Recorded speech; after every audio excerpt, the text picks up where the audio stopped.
Young એજમાં હસ્તમૈથુન એટલે કે માસ્ટરબેશન એ normal કહેવાય કે એબનોર્મલ?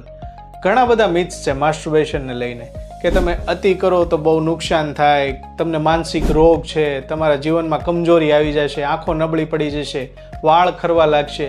શું સાચે જ આવું હોય છે? જો એકાંતરે સમયાંતરે માસ્ટરબેશન કરવામાં આવે તો એકદમ નેચર્સ કોલ છે અને હેલ્ધી છે. એનું કારણ એવું છે કે તમારા શરીરમાં હોર્મોન બને છે, તમે એ હોર્મોનને રિલીઝ કરો છો.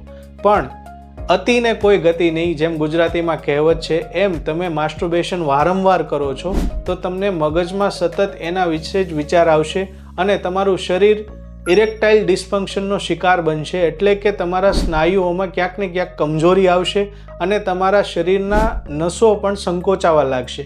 આના કારણે તમને ઘણી બધી સમસ્યાઓનો અને કોન્ફિડન્સ લેવલ પણ લો થઈ જવાથી તમને લાઈફમાં ઘણી બધી પ્રોબ્લેમ્સ થશે. એટલા માટે હસ્તમૈથુનને વારંવાર ન કરવું જોઈએ અને તમને જો આવી હેબિટ પડી ગઈ હોય તો તમારા ડૉક્ટરને કન્સલ્ટ કરવું જોઈએ.